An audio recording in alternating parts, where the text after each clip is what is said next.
Recording number 234 భాగవత వివరణము. పంచమ స్కంధంలో వృషభ గీత అని ఋషభుడు తన పుత్రులకి తన కొడుకులకి చేస్తూ ఉన్నటువంటి బోధ అన్నమాట. ఆ బోధ సగం నుంచి చెప్పుకోబోతున్నాము. మిగతా సగం ముందు రికార్డింగ్లో చెప్పుకున్నాము. 69th పద్యంలో సగం అయింది, మిగతా సగం ఇప్పుడు మొదలు పెట్టుకుంటున్నాము. ఈ భౌతిక దేహం అనేది అంటే ఈ ఫిజికల్ బాడీ అనేది అసలు ఎట్లా వచ్చింది అంటే కర్మలకే ఫలితం ఇది. అంటే ఎట్లాంటి పనులు మనం చేస్తామో దానికి సంబంధించిన శరీరం మనకి ఏర్పడుతుంది. కాబట్టి కర్మాచరణ తప్పకుండా చెయ్యాలి, కర్మల్ని ఆచరించాలి, కానీ కర్మలు చెయ్యరాదు అని రాశారు ఇక్కడ. అంటే అర్థం ఏంటి? రెండు ఒకటే కదా. కర్మాచరణ చెయ్యాలి, మళ్ళీ కర్మలు చేయరాదంటే మనకి నెగటివ్గా కనపడుతుంది. రెండు ఒకదానికోటి వ్యతిరేకం కదా అంటాం. అందుకని మళ్ళీ ఇక్కడ వివరంగా కూడా చెప్తూ ఉన్నారు మాస్టర్ గారు. కర్మ అనేది అవసరమైన పనులు ఎన్నో ఉంటాయి మనకి జీవితంలో. అవసరమైన పనులన్నీ చెయ్యాలి, కానీ మన ఇష్టము అయిష్టము అనే వాటికి మనం ప్రాధాన్యం ఇచ్చి అది ఇంపార్టెన్స్ ఇచ్చి, ముఖ్యంగా నాకు ఇష్టం లేదండి ఈ పని అని చెప్పి ఇష్టం లేదు కాబట్టి మనకు అనేక కారణాలు కనపడతాయి అది చెయ్యకుండా ఉండటానికి. ఆ కారణాలన్నీ చెప్పుకుంటూ కొన్ని పనులు మానేస్తాం. ఇష్టం కాబట్టి ప్లస్ పాయింట్స్ అనేకం కనబడతాయి. ఆ ప్లస్ పాయింట్స్ అన్నీ చెప్పుకుంటూ కొన్ని పనులు చేస్తాం. అలా చేసినప్పుడు తప్పకుండా కర్మ బంధం ఏర్పడుతుంది. ఎందుకంటే నీ ఇష్టం అనే దాన్ని అక్కడ జోడించటం ఒకటి కారణం.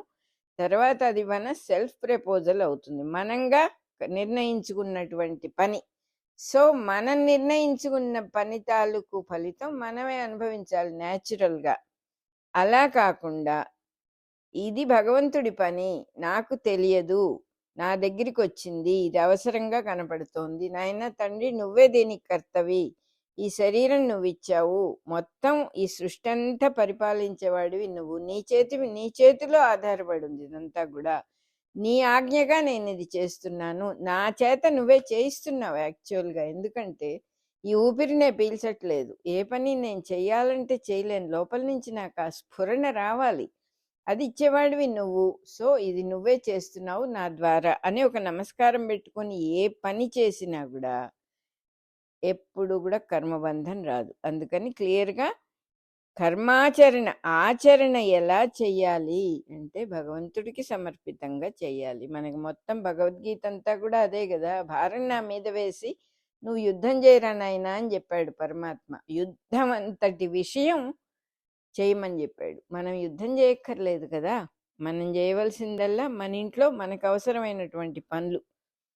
అది చక్కగా క్లియర్గా ఇక్కడ రాశారు. ఆయన చెప్పాడు, ఋషభుడు కొడుకులకి చెప్తూ ఉన్నాడు, ఇవన్నీ చేయకూడదు నాయనా, చేస్తే ఈ శరీరం వస్తుంది, ఆ శరీరం వచ్చింది కాబట్టి మళ్ళీ ఇంకా కొన్ని పనులు చేయాల్సి వస్తుంది అని ఇంకా చెప్తూ ఉన్నాడు. వాసుదేవుడిని నేను, నా మీద మీకందరికీ ప్రీతి పుట్టకపోతే, ప్రేమ పుట్టకపోతే, ఆ భగవంతుడైన వాడి యందు మనందరికీ ప్రేమ పుట్టకపోతే ఇహ శరీరం అనేక బాధలు బాధిస్తూ ఉంటుంది.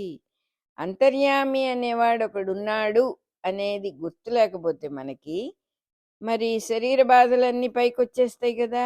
ఆ అంతర్యామి మీద దృష్టి పెట్టినప్పుడు మనకి తీరిక లేకుండా జీవితం చక్కగా గడిచిపోతుంది. ఎంత మటుకు అవసరమో అవన్నీ గుర్తుంటాయి, అంత మటుకు చక్కగా జరుగుతాయి. అది మనకి చేసి చూసి తెలుసుకోవాల్సిన విషయమే కానీ పుస్తకంలో చదివినంత మాత్రాన నమ్మకం కలగదు. నిజంగా పరమాత్మని నమస్కారం పెట్టుకొని చేసుకుంటూ వెళ్ళిపోవటమే, వెనక్కి తిరిగి చూడకుండా జీవితంలో చేసుకుంటూ వెళ్ళిపోయిన వాడికి చాలా సుఖంగా ఉంటుంది. ఏ రకమైన స్ట్రెస్ ఉండదు. అయ్యో ఇలా అనుకున్నానే అలా అయిందే అలాంటి సమస్యలే ఉండవు అసలు. అన్నీ భగవంతుడే చూసుకుంటాడు. అది చేసి చూసిన వాడికే తెలుస్తుంది. అన్నం తింటే ఆకలి తీరుతుందిరా నాయన అంటే ఎలా తీరుతుందో చెప్పమని అడిగేవాడిలాగా మనం ఏమీ చెయ్యకుండా ఆగాం. తిని చూస్తే తీరుతుందో లేదో తెలుస్తుంది. అలా శాస్త్రాలు ఎన్ని చదివినా శరీరం ఇంద్రియాల కోసం వేడుక పడినప్పుడు అంటే ఇంద్రియ సుఖాలు. కళ్ళు లాగుతాయి, స్పర్శ లాగుతుంది, నోరు లాగుతుంది. అనేక రకాల కమ్మని శబ్దం కావాలని చెవులు కోరతాయి. ఇదంతా కూడా మనస్సు ప్రభావితమైనప్పుడు ఇంద్రియాల ద్వారా అన్ని కోరికలు కలుగుతాయి.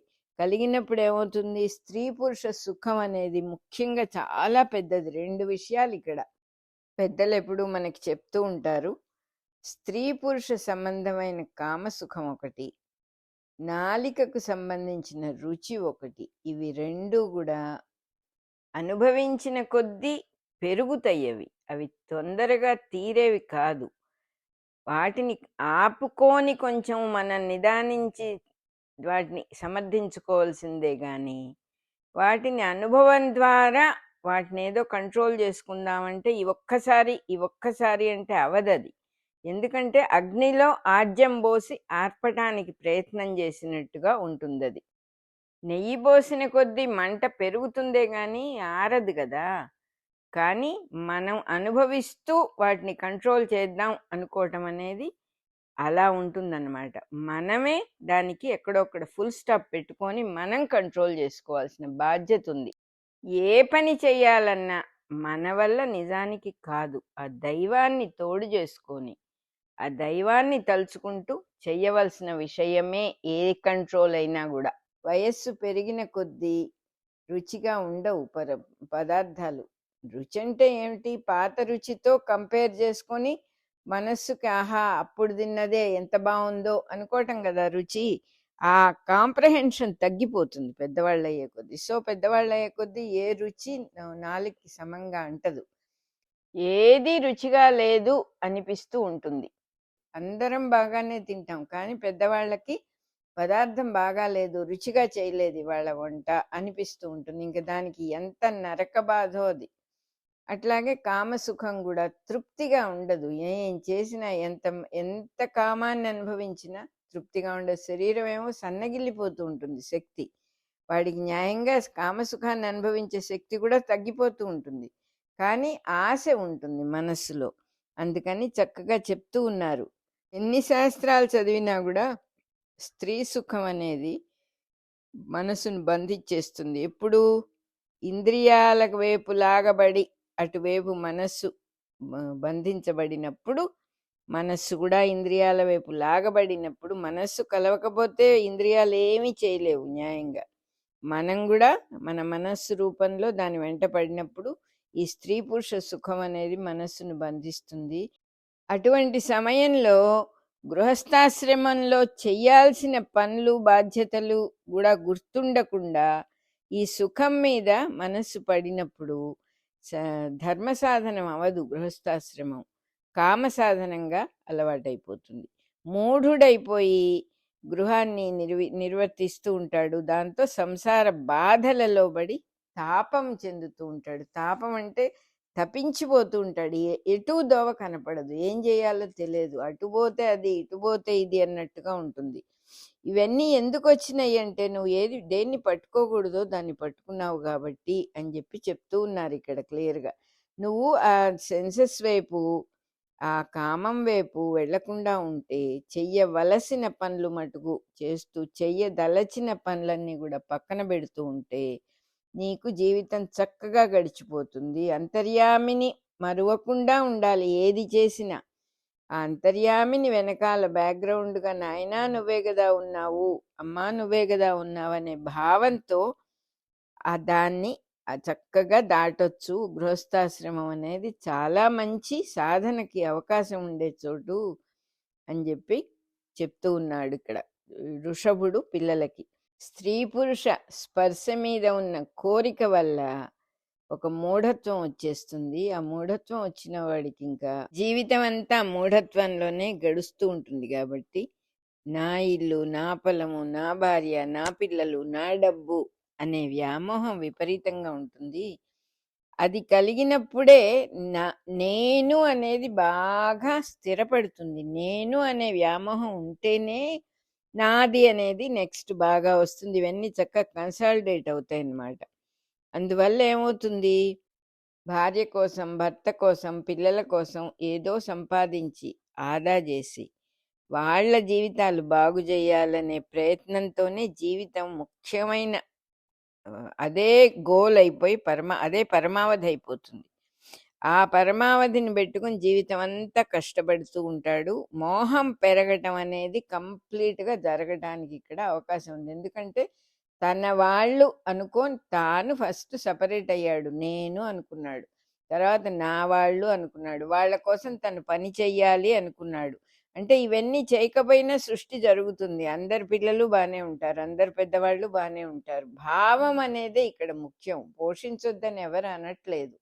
నీ భావం ఎలా ఉండాలి? నా బాధ్యతగా చేస్తున్నాను తప్ప ఇది భగవంతుడు చేయిస్తున్నదే అనే భావంతో చేసినప్పుడు ఈ స్ట్రెస్, ఈ ప్రాబ్లమ్స్ ఏమీ రావు.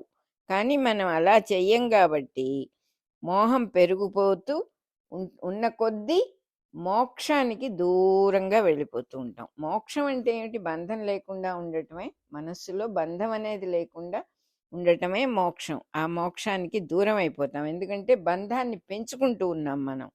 భార్య, పిల్లలు మొదలైన వాళ్ళందరూ ఉన్న వాళ్ళకి సంసార స్థితిలో ఉన్నా కూడా, అందరూ ఉన్నా కూడా వాళ్ళందరిలో అంతర్యామినే చూస్తూ నాటకం చూసి ఆనందించేవాడిలాగా జీవించేవాళ్ళు కొంతమంది మహానుభావులు ఉంటారు. అది నిజానికి ఒక డ్రామానే. ఆ డ్రామా చూసి పిల్లలు, భార్య, భర్త అనేది ఒక జీవిత నాటకం. దాన్ని చూసి డ్రామాలాగా, ఎందుకంటే అది కూడా మారిపోతూ ఉంటుంది. నీ దృష్టిని బట్టి నీ సుఖము, నీ దుఃఖము ఆధారపడి ఉంటాయి. అప్పుడు సంసార బంధం కూడా ఉండదు. నువ్వు దాన్ని ఒక జీవిత నాటకంలాగా చూసినప్పుడు, ఇది భగవంతుడి లీలయే కదా అని చూసినప్పుడు ఆ బంధం కూడా ఉండదు, తెగిపోతుంది. లింగదేహం అనేది పోతే గాని అంతర్యామి సాధన గాని మోక్షం గాని లేదు. ఒక విధంగా లింగదేహము అంటే మనం ఏర్పాటు చేసుకొని కన్సాలిడేట్ చేస్తున్నటువంటి మన ఎగ్జిస్టెన్స్.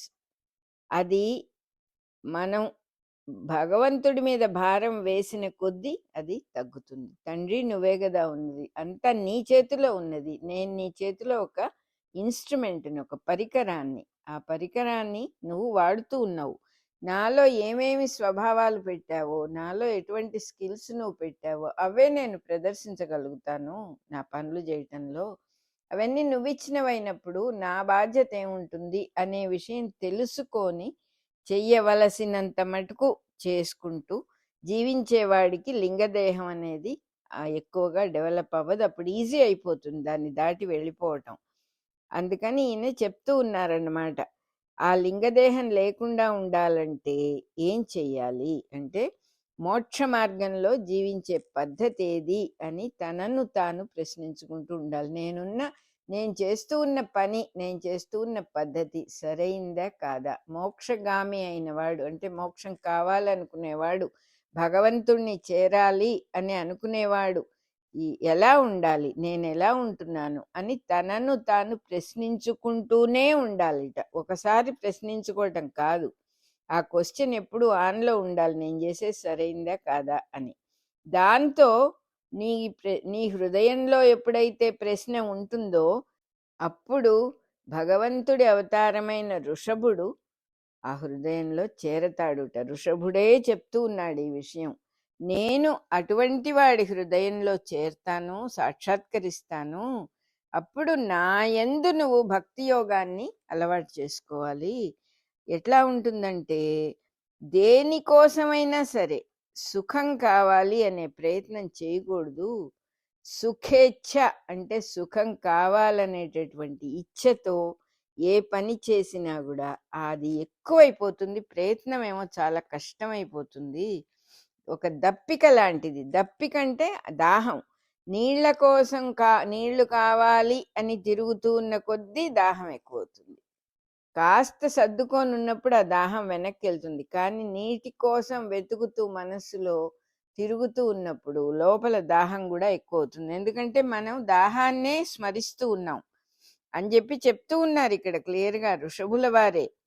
ద్వంద్వాల్ని లెక్క చేయకుండా జీవించాలి. అందువల్ల ద్వంద్వాలు అంటే చలిగా ఉందని, వేడిగా ఉందని, వీళ్ళు డబ్బు గలవాళ్ళని, వీళ్ళు పేదవాళ్ళని, ఇటువంటి విషయాల మీద మనస్సు పెట్టకుండా తన పనేదో తను చేసుకుంటూ వెళ్ళిపోవాలి. ఏ లోకంలో అయినా సరే ఇంకొక జీవిని బాధపెట్టే బుద్ధి కంప్లీట్‌గా మానేసేయాలి. ఇవన్నీ ఎందుకు చెబుతున్నారు?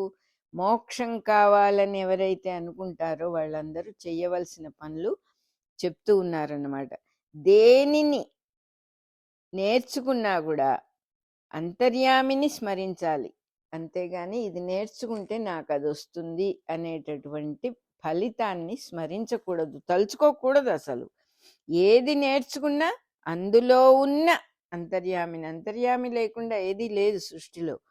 తండ్రి ఇది కూడా నువ్వే గదా అనే భావంతో చేయాలి. జీవితాన్ని ఒక తపస్సుగా చేసుకోవాలప్పుడు. అది తపస్సే అవుతుంది. పనులను, ఫలితాలను, ఉద్దేశ్యాలను అన్నిటినీ అంతర్యామికి సమర్పణ చేసే సాధనలో కంటిన్యూటీ, నిరంతరత్వం నిలుపుకొని అప్పుడేమవుతుంది జీవితంలో ఒక వెలుగు పుడుతుంది. ఆ వెలుగే పరమాత్మ అన్నమాట. ఇది కావాలి అని కోరేటటువంటి ఆ కోరిక నుంచి మనస్సుని పక్కకు తీసేసేయాలి. నీకేం అక్కర్లేదే, నువ్వు అన్నీ ఉన్నాయి, నీకేం కావాలన్నా వస్తాయి, అవసరాలన్నీ తీరుతాయి. అంతర్యామి అయిన ఆ పరమాత్ముడి దయ వల్ల అన్ని అవసరాలు తీరుతాయి, నీకేమీ అక్కర్లేదు, కోరికలు నువ్వు ఉంచుకోక్కర్లేదని మనస్సుని పక్కకి తప్పించాలిట. వృషభ మహారాజు ఇంకా కూడా చెప్తూ ఉన్నాడు, నేను అంతర్యామిని కాబట్టి, నేను భగవత్ స్వరూపం కాబట్టి, నా కోసం ఏమైనా ఎక్కడైనా పనులు జరుగుతూ ఉంటే తప్పకుండా ఆ పనులలో మీరు కూడా ఒక చెయ్యి వెయ్యాలి, సహాయం చెయ్యాలి. ఆ భగవంతుడి కోసం జరుగుతూ ఉన్న పనులలో ఒక చెయ్యి వెయ్యాలి తప్పకుండా అని చెప్పి చెప్తూ ఉన్నారు. ఏ కథ విన్నా, ఎవరిని గురించి విన్నా, ఎవరిని గురించి చెప్పినా అంతర్యామిని గురించే మాట్లాడాలి, అంతర్యామి గురించే వినాలి, అంతర్యామి గురించే తలుచుకోవాలి. అది గనక వేరే వాళ్ళు అనే భావం నీకు వచ్చిందంటే నువ్వు దూరం అయిపోతావు. వేరే వాళ్ళు ఎవరున్నారు ఇక్కడ? ఎవ్వరు లేరు కదా. సాక్షాత్తు ఉన్నవాడిని నేనే అని ఆ పరమాత్మే చెప్తూ ఉన్నాడు. నేనే దైవము అనే మాట మనసులో స్థిరమైపోవాలి. నేనుగా ఉన్నది కూడా నీ స్వరూపమే కదా పరమాత్మ, నేనని విడిగా ఎక్కడున్నాను అనే భావం కూడా స్థిరమైపోవాలి. వాక్కు అర్థము రెండుగా ఉండకూడదు. నేనే దైవము అనేది అది మామూలుగా అయితే చెల్లదు. నేను దైవము అని చెప్పలేం కదా మనం. అది నేను దైవంగా ఉండిపోవటమే, ఆయనలో నేను కలిసిపోవటమే. అంటే ఉన్నాను అనే స్థిరత్వాన్ని బాగా కావాలన్నమాట. ఇతరులలో ఉన్న సద్గుణాల్ని చూడాలి. ఇతరులలో మంచి మంచి గుణాలు ఉంటాయి, అస్సలు మనం చూడం. అది మనం ఎప్పుడు చెడు గుణాలు చూసే అలవాటు ఉంది మనకి. అందుకని ఇతరులలో ఉన్న మంచి గుణాలు గుర్తించటమే కాకుండా అవన్నీ కూడా నా గుణాలని తెలుసుకొని నన్ను కీర్తించాలి. ఓహో భగవంతుడా, నువ్విచ్చిన గుణం కదా ఆయనకి, ఇది నీ సద్గుణమే కదా తండ్రి, నీకు నమస్కారం అని ఆయనకి నమస్కరించుకోవాలి. ముచ్చటపడాలట ఆయన గురించిన మంచి గుణాలు ఇతరులలో చూడటంలో ముచ్చటపడాలట మనం. అంటే ఎంతో ఆనందంగా చెయ్యాలి. ఎవరి మీద కూడా వైరాన్ని మనస్సులో నిలవనివ్వకూడదుట. వైరం అంటే ఇష్టం లేకపోవటం. ఎవరి మీదైనా సరే ఇష్టం లేకపోవటము, కోపము, పగ, వైరము, ద్వేషము ఇవన్నీ అస్సలు మనసులో ఉంచుకోకూడదుట. అందరి మీద సమానమైన ప్రవర్తన చూపించాలిట. ఎలా ఉంటుందంటే మనకి తెలిసిన వాళ్ళని ఒక రకంగా చూస్తాం, తెలియని వాళ్ళని నిర్లక్ష్యంగా చూస్తాం, పెద్దవాళ్ళని ఒక రకంగా చూస్తాం, తెలిసిన పెద్దవాళ్ళని ఒక రకంగా చూస్తాం, తెలియని వాళ్ళని నిర్లక్ష్యంగా చూస్తాం. అయ్యో తెలియలేదండి, మీరు మహానుభావులని వాళ్ళు చెప్పారు కానీ ఆయనే మీరని నేను గ్రహించలేకపోయానండి అంటాం. అసలు ఆ సమస్య ఉంది. అందరినీ సమానంగా గౌరవంగా చూడటం నేర్చుకున్నప్పుడు మనకు ఆ సమస్య రాదు కదా. అదే చెప్తూ ఉన్నారు, అంతటా ఉన్నవాణ్ణి నేనేను కాబట్టి గుర్తించడం అనే ప్రత్యేకమైన సమస్య లేదు అసలు అక్కడ. నన్నే సర్వత్రా చూడటం అలవాటు చేసుకోవాలి. ఎవరినైనా సరే నన్ను చూసినట్టుగానే సమమైన బుద్ధితో చూడాలి. అలాగే పరిస్థితులకి కింద మీద పడకుండా ఉండేటటువంటి శమము సాధించుకోవాలి. అంటే ప్రతిదానికి కంగారు పడిపోవటం, ప్రతిదానికి భయపడిపోవటం అనే ప్రాసెస్ని నెమ్మది నెమ్మదిగా తగ్గించుకోవాలి. మనలో ఉంటుంది. ఎప్పుడైతే దైవాన్ని మనం తలుచుకుంటూ ఉన్నామో, హయ్యెస్ట్ రికమెండేషన్ మన దగ్గర ఉన్నప్పుడు దేని గురించి భయపడాలి, బాధపడాలి, కంగారు పడాలి అని మనకు మనమే చెప్పుకుంటూ అస్సలు వర్రీ అవ్వకుండా ఉండేటటువంటి శమము అనే స్థితిని సంపాదించుకోవాలి. స్థిమితంగా ఉండటం అన్నమాట. ఇక్కడ ఇంకో మాట చెప్తూ ఉన్నాడు వృషభ మహారాజు. ఏమిటంటే, శరీరాలు విషయంలోనూ ఇళ్ళ విషయంలోనూ నేను నాది అనే బుద్ధిని వదిలేసేయాలి. ఒక శరీరాన్ని పట్టుకొని ఇది నేను అని అనకూడదుట. ఇది నేను, అది నేను, ఆ గోడ నేను, ఈ కుర్చీ నేను అనం కదా. కానీ ఒక శరీరాన్ని పట్టుకొని నేను అంటాం. అది చాలా పొరపాటుట. అదే రకంగా ఈ ఇల్లు నాది, ఈ ఆస్తి నాది, ఈ పొలం నాది, ఈ బిడ్డలు నా వారు, ఆ శరీరాల్ని కూడా మనం ఓన్ చేసుకుంటాం. ఈ భార్య నాది, ఈ రకంగా చేసేది చాలా పొరపాటు. అసలు ఎప్పుడు కూడా చేయకూడదు అటువంటి పని. ఆ బుద్ధి అటువైపు వెళ్ళకూడదు అంటున్నారు. నేను నాది అని బుద్ధిని విడువవలెను అంటున్నారు. ఆధ్యాత్మ విద్యను, యోగాన్ని కూడా పెద్దవాళ్ళ దగ్గర నేర్చుకోవాలి. ఒంటరిగా సేవించాలి నన్ను అంటున్నారు. ఒంటరి అయి సేవించవలెను అంటే ఏంటి? 10 మందితో కలిసి చేసే కార్యక్రమాలలో పార్టిసిపేట్ చెయ్యొద్దని కాదు. అదొక్కటే పద్ధతి అని కాకుండా దైవాన్ని ఎప్పుడూ మన మనస్సులో తలుచుకుంటూ ఉండటమే ఒంటరిగా సేవించటం అన్నమాట. అంటే మన దృష్టిలో భగవంతుడు తప్ప వేరే ఎవ్వరూ లేని స్థితికి రావటమే ఒంటరిగా సేవించటం. కొద్దో గొప్పో ప్రాణాయామం లాంటివన్నీ చేస్తూ కొంచెమైనా ఇంద్రియాలని, ప్రాణగతుల్ని కొంచెం కంట్రోల్ చేసుకోవటం, నియమం చేయటం నేర్చుకోవాలి అంటున్నారు. అట్లాగే చెయ్యాల్సిన పనుల నుంచి, అవసరమైన బాధ్యతల నుంచి తప్పించుకోవటానికి చూడకూడదు ఎట్టి పరిస్థితుల్లోనూ అంటున్నారు. ఆ పనులు చేసేటప్పుడు కూడా నిర్లక్ష్యంగా కాకుండా నా పని ఎందు భగవంతుడి పని అని భగవంతుడి మీద ఉండే శ్రద్ధతో ఆ పనిని శ్రద్ధగా చేయాలిట. భగవంతుడి పని ఇది అని చేయాలిట. బ్రహ్మచర్య వ్రతాన్ని పాటించాలి. అంటే జీవితంలో మన మెయిన్ గోల్ ఏదై ఉండాలి అంటే మన ప్రజ్ఞను ఊర్ధ్వముఖంగా అంటే భగవంతుడి వైపుగా పంపించే దీక్షతోనే ఉండాలి అంటున్నారు. అట్లాగే తను చేయాల్సిన పనులని ఏమరుపాటు పడకుండా గుర్తుపెట్టుకొని చేసుకుంటూ ఉండాలి. అట్లాగే మాట్లాడే ప్రతి మాట అవసరమా కాదా అనేటటువంటి దృష్టితోనే మాట్లాడాలి. సమస్తము నేనే అని మర్చిపోకూడదు నాయనా అంటున్నాడు ఋషభుడు. సమస్తము నేనే అని గుర్తుపెట్టుకున్నప్పుడు నీకు పొరపాటు అసలు రాదు. జ్ఞాన మార్గాన్ని యోగ మార్గంతో ఎంతో గౌరవంతో ప్రవర్తింపజేయాలి. అంటే ఏంటిట? తన దగ్గరికి వచ్చి అడిగిన వాళ్ళకి తనకి తెలిసినంత వరకు బోధించాలిట. తన ప్రవర్తనలో కానీ తనలో కానీ ఎక్కడ ధైర్యం సన్నగిలకుండా చూసుకోవాలి. ఎంతో ధైర్యాన్ని ఎప్పుడూ మనసులో గట్టి ధైర్యాన్ని వహించి ఉండాలి. భగవంతుడు తోడున్నాడు నాకు అనేదే ముఖ్యమైన ధైర్యం. ఈ సృష్టిలో ఇంక వేరే రక్షించేదంటూ ఏమీ లేదు అని మనం అర్థం చేసుకొని ధైర్యంగా ఉండాలి. ఎందుకంటే ఆ భగవంతుడే తోడున్నాడు, నాకు సర్వత్రా ఉన్నాడు, నాలోనే ఉన్నాడు, నాతోనే ఉన్నాడు, నేనుగానే ఉన్నాడు ఆయన అనేదే మన ధైర్యం అన్నమాట. అది జారిపోకుండా చూసుకోవాలి అంటున్నారు. సాత్వికంగా ఉండటం అలవాటు చేసుకోవాలి. సత్వగుణ ప్రధానంగా జీవించటం అలవాటు చేసుకోవాలి. ఇవన్నీ గనక చేస్తే లింగ శరీరం అనేది ఆటోమేటిక్గా ఎరేజ్ అయిపోతుంది. ఆ తర్వాత కూడా లింగ శరీరం పోయినా కూడా ఈ నేర్పరితనాన్ని మటుకు వదలకూడదు. లోకంలో ప్రవర్తించేటప్పుడు ఇవన్నీ గుర్తుపెట్టుకోవాలి. నేర్పరితనం అంటే కూడా ఎక్కడ తాను చిక్కుకోకుండా చెయ్యవలసిన పనులన్నీ కూడా చేయటమే. అక్కర్లేని వాటి జోలికి వెళ్లకుండా ఉండటం అని చెప్తూ ఉన్నారు. హృదయంలో నేను అనే ఒక ప్రజ్ఞ ముడిగా ఉంటుంది.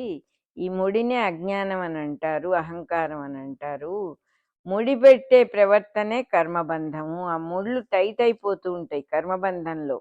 మనం నాది, నేను, నాకిది కావాలి, దీనికోసం ఈ పని, ఈ ఫలితం నాకు కావాలి అని చేసే ప్రతి పని వల్ల ఈ ముడులన్నీ కూడా గట్టి పడిపోతూ ఉంటాయి, ఎక్కువ ముళ్ళు పడిపోతూ ఉంటాయి. అందువల్ల ఆ ముళ్ళు ఎక్కడ ఏమరుపాటు లేకుండుట అనే పదునైన కత్తిట అది. ఆ కత్తితో ఈ ముళ్ళన్నీ తెంపేసుకుంటూ ఉండాలి. ఏమరుపాటు లేకుండుట అనేది ఒక గొప్ప వాడి అయిన కత్తిట. ఆ కత్తితో జాగ్రత్తగా ఎక్కడా బంధంలో పడకుండా జాగ్రత్తగా నడుస్తూ వెళ్ళాలి అంటున్నారు. ఈ విధంగా యోగం చేస్తూ ఉన్నవాడు గురువుగా తన కర్తవ్యాన్ని అతను ఉత్తీర్ణుడయ్యాడు. ఆ రకంగా జీవించటం ఒకడు నేర్చుకున్నవాడు తను గురువుగా తన కర్తవ్యాన్ని నెరవేర్చాలి. గురువు శిష్యులకు ఈ స్థితిని, తన దగ్గరికి వచ్చిన వాళ్ళని ఈ స్థితిని ఇవ్వగలిగిన వాడై ఉండాలి. రాజు తన కొడుకులకు ఈ స్థితిని ప్రసాదించి రాజ్యాన్ని నిలపాలి.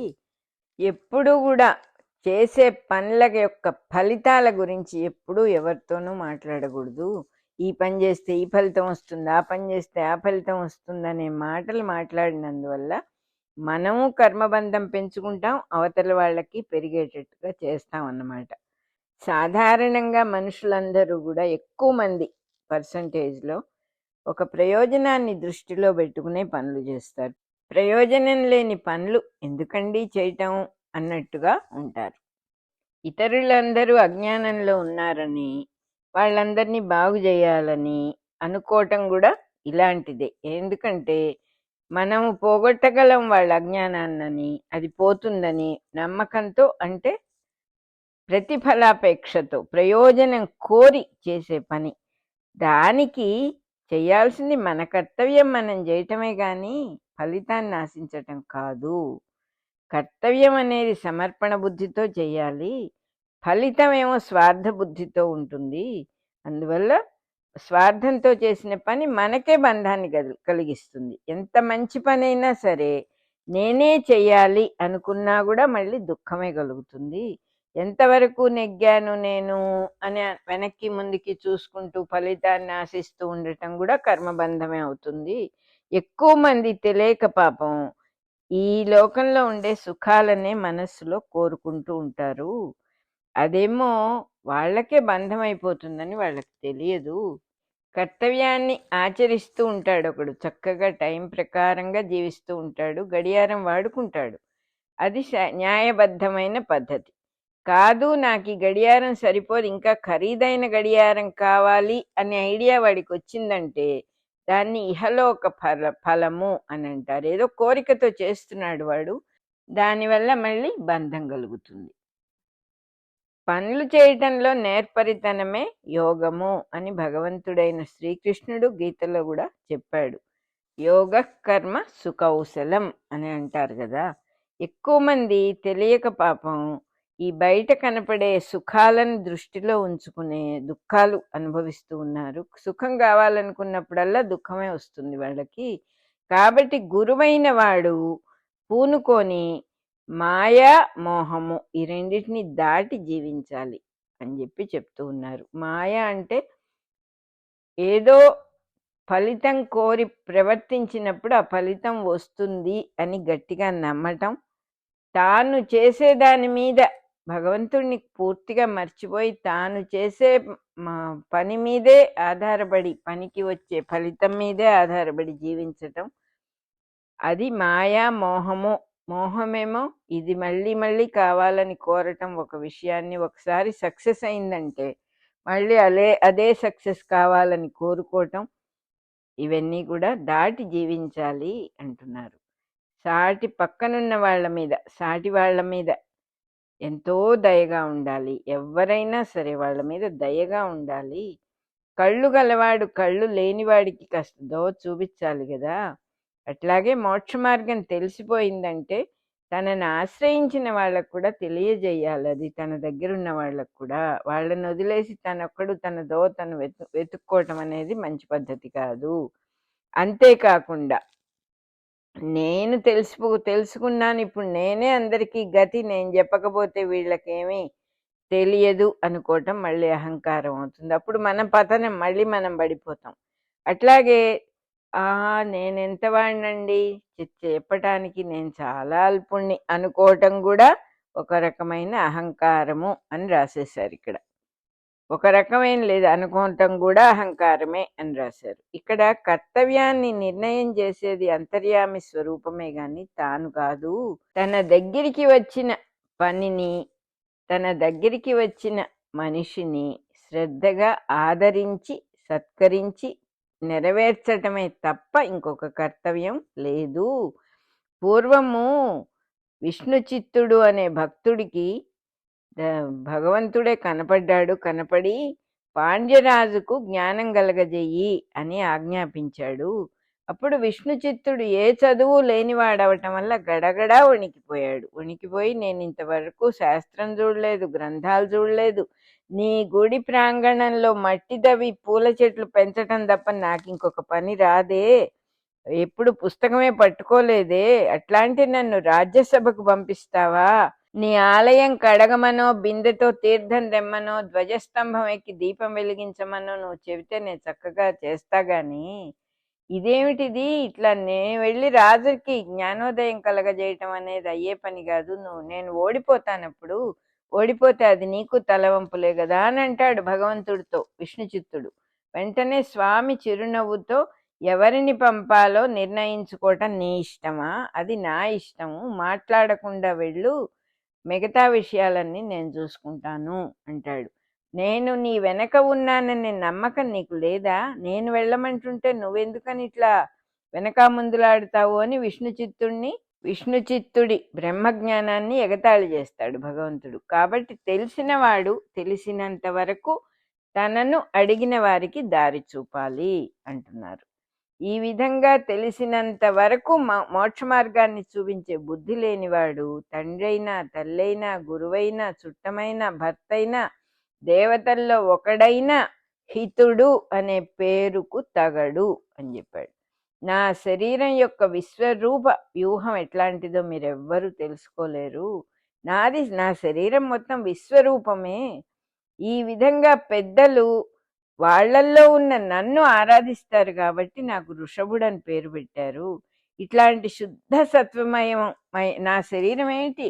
శుద్ధ సత్వమయం నా శరీరంలో. అటువంటి శరీరంలో పుట్టిన కుమారులే మీరందరూ కూడా.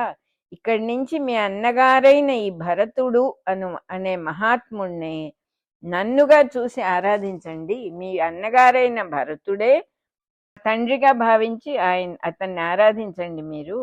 అదే మీరు నాకు చేసేటటువంటి శుశ్రూష.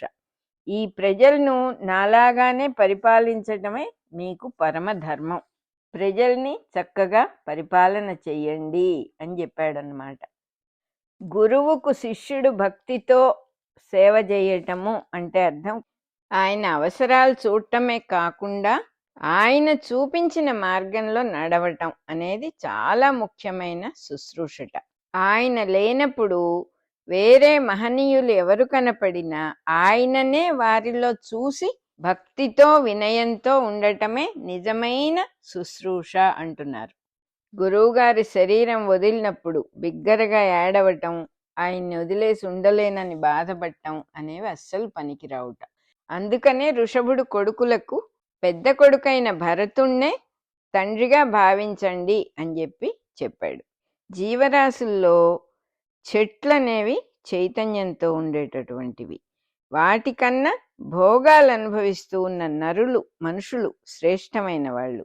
వాళ్ళకన్నా కూడా భోగములు అనుభవించే అంటే సుఖపడుతూ అన్ని సుఖాలు పొందుతూ ఉన్న మనుషుల కంట జ్ఞానం కావాలి అనుకునేటటువంటి వాళ్ళు, జ్ఞానాన్ని ఆర్జించేటటువంటి ప్రాసెస్లో ఉన్న మనుషులు ఇంకా శ్రేష్ఠులు.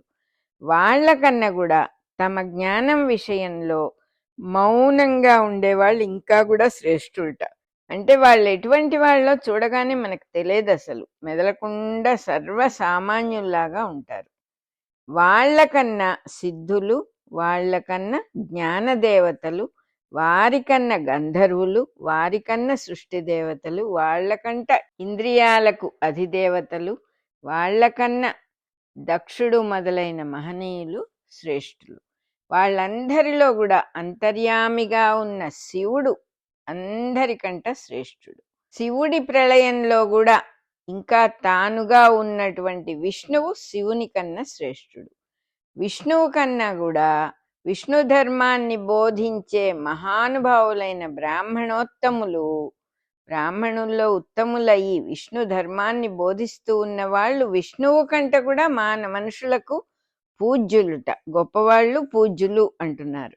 అంటే మనం ఏం చెయ్యాలో మనకు చక్కని గైడెన్స్ ఇక్కడ కొడుకులకు ఆయన ఇచ్చే రూపంలో మనందరికీ కూడా ఇస్తున్నారన్నమాట.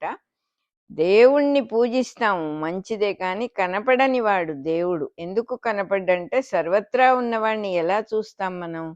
అటువంటి వాణ్ణి చూడలేం కాబట్టి ఆయనకి పూజ చేసినా కూడా ఆ బ్రాహ్మణుల్ని కూడా మంచి బోధ చేసే వాళ్ళని, జ్ఞానాన్ని విష్ణు ధర్మాన్ని బోధించే ఉత్తములైన బ్రాహ్మణులు, వాళ్ళని పూజ చేయటం చాలా అవసరం. బ్రాహ్మణులంటే కులం కాదు, బ్రహ్మ విద్య తెలిసిన వాళ్ళు ఎవరైనా బ్రాహ్మణులే. వాళ్ళు ఏ కులంలో అయినా పుట్టి ఉండవచ్చు, కానీ వాళ్ళందరూ కూడా బ్రహ్మ విద్య ఉపాసకులు. బ్రహ్మ విద్య వైపు అంటే తామెవరో తెలుసుకునే ప్రయత్నంలో ఉన్నటువంటి వాళ్ళు, భగవంతుడెవరో తెలుసుకునే ప్రయత్నంలో ఉన్నటువంటి వాళ్ళు బ్రాహ్మణుల్లో ఉత్తములు అన్నమాట.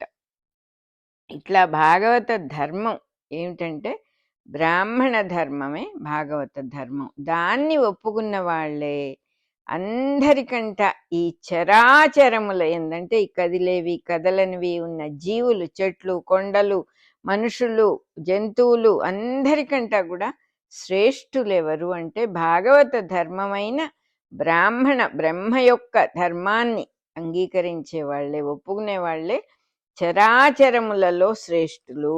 వాళ్ళు తినే అన్నం వల్ల నాకు సంతృప్తి కలుగుతుంది, ఆ తృప్తి వేరే ఏ పూజ వల్ల కూడా కలగదు. అటువంటి మనుషులు భోజనం చేస్తే నాకు సంతృప్తి, నిజమైన సంతృప్తి కలుగుతుంది అంటున్నాడు ఋషభుడు.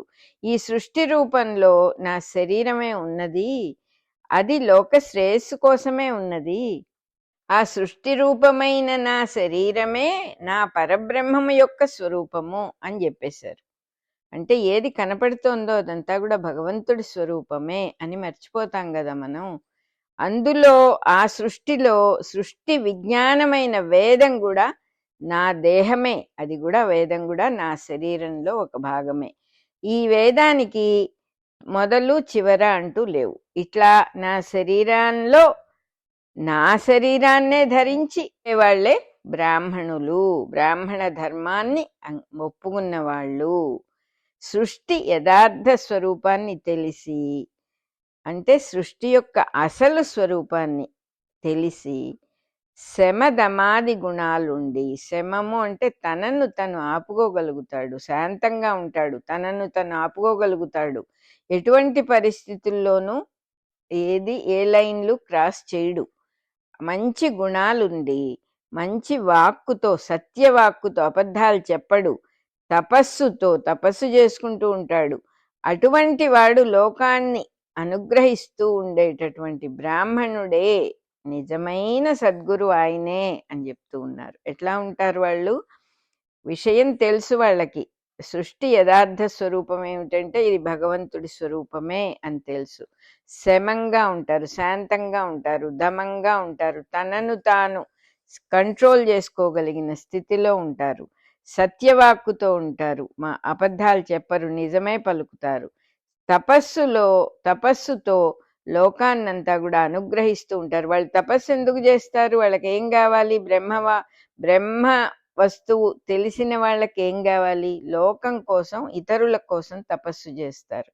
అటువంటి వాళ్ళే సద్గురువులు. అట్లా లోకాన్ని తపస్సుతో అనుగ్రహించేవాడే బ్రాహ్మణుడు, సద్గురువు. కాబట్టి నేనెంతో భక్తితో వాళ్ళ శరీరాల్ని ధరించి నేనే తిరుగుతూ ఉంటాను. అటువంటి బ్రాహ్మణుల శరీరాల్ని నేనే ధరించి తిరుగుతూ ఉంటాను. వాళ్ళు నా శరీరాలు అని తెలుసుకోవాలి. అందరూ కూడా తెలుసుకొని ఎంతో పూజ్య భావంతో వాళ్ళని ఆశ్రయించాలి. ఎటువంటి బ్రాహ్మణులు కనపడినా, ఎటువంటి జీవులు కనపడినా, ఎటువంటి పదార్థాలు కనపడినా సాక్షాత్తు దైవమే అని కొంత మనకి ఈ పాటికి ఒక అవగాహన వచ్చుండాలి. భాగవతం ఇంత చదువుకున్నాం కాబట్టి. ఇందులో కూడా బ్రహ్మోపదేశం చేసేటటువంటి బ్రాహ్మణ లక్షణాలు ఉన్నటువంటి బ్రాహ్మణులు, ఉత్తములైన బ్రాహ్మణులు, నేనే అలా ఉంటాను అని పరమాత్మ సాక్షాత్తు చెప్తూ ఉన్నాడు. నేనే వాళ్ళ రూపంలో అందరినీ అనుగ్రహించటానికి వస్తాను అని చెప్తూ ఉన్నప్పుడు మనం అసలు సందేహించాల్సిన అవసరమే లేదు. ఈ పద్ధతిలో బ్రాహ్మణ ధర్మాన్ని ఫాలో చేస్తూ, బ్రాహ్మణులందరినీ ఆదరిస్తూ, మనిషి అనేటటువంటి వాడు, నరుడు మాయను దాటి శరీరం ఉండగానే మోక్షాన్ని అనుభవిస్తున్నాడు. జీవన్ముక్తుడు అంటే శరీరం ఉండగానే వాళ్ళకి మోక్షం అనేటటువంటి స్థితి వస్తుందన్నమాట. మాయను దాటిన వాళ్ళు, ఉన్నదున్నట్టుగా చూడగలిగిన వాళ్ళు, సర్వత్రా దైవాన్నే చూడగలిగిన వాళ్ళు, తాము అంటూ విడిగా లేము అని తెలిసిన వాళ్ళు అన్నమాట. ఇట్లా ఎంతో సదాచారులైన తన కొడుకులందరికీ కూడా, మంచి పిల్లలు ఆయన పిల్లలు, వాళ్ళందరినీ కూడా లోకానికి మేలు చేయటం కోసమని, లోకాన్ని ఎలా నియమించాలి, ఎలా శాసించాలి, ఎలా పరిపాలించాలి అని తన పిల్లలకి లోక కళ్యాణాన్ని దృష్టిలో పెట్టుకొని ఎంతో ఉపదేశం చేశాడు మహాత్ముడైన ఋషభుడు. ఆయన ఎవరు అంటే సృష్టి జీవులందరికీ స్నేహితుడు అని చెప్పాలి. అతడు లోకంలో కర్మ త్యాగాన్ని నేర్పించాడు, కర్మ పరిత్యాగాన్ని నేర్పించాడు. అంటే కర్మ చెయ్యకుండా ఎలా ఉండాలి అని నేర్పించాడు. కర్మఫల త్యాగమే అంటే ఫలితాన్ని కోరకుండా కర్మ చెయ్యటమే కర్మత్యాగం. ఎంతో శాంతి కావలసిన మునులకు భక్తి, జ్ఞానము, వైరాగ్యము వీటన్నిటికీ సమన్వయ శాస్త్రంట పరమహంస ధర్మం. అటువంటి పరమహంస ధర్మాన్ని శాంతి కాముకులైన వాళ్ళకి, మహానుభావులకి, మునులకి ఉపదేశించాడు. తన 9 కొడుకుల్లో పెద్దవాడైన భరతుడు పరమ భాగవతుడు. భాగవత జనులందరూ కూడా భక్తిగా కొలవవలసినటువంటి స్థితిలో ఉన్నాడుట భరతుడు. అతన్ని రాజుగా పట్టాభిషేకం చేసి తాను ఇంట్లోనే ఎంత మటుకు అవసరమో అంత మటుకు తేలికైన ఆహారం తీసుకుంటూ కొంతకాలం ఇంట్లోనే గడిపాడుట ఋషభుడు. కొడుకులందరికీ అంతా బాధ్యతలన్నీ అప్పగించిన తర్వాత, ఆ పెద్ద కొడుక్కి పట్టాభిషేకం చేసిన తర్వాత తాను ఇంట్లోనే ఉన్నాడు. తగుమాత్రంగా మితమైన భోజనం చేస్తూ కొన్నాళ్ల పాటు ఇంట్లోనే గడిపాడు అన్నారు. మన రికార్డింగ్ నెంబర్ 234 అయిపోయింది. పంచమ స్కంధంలో 69వ పద్యం సగం నుంచి 78వ పద్యం దాకా, 78th పద్యం దాకా చెప్పుకున్నాం.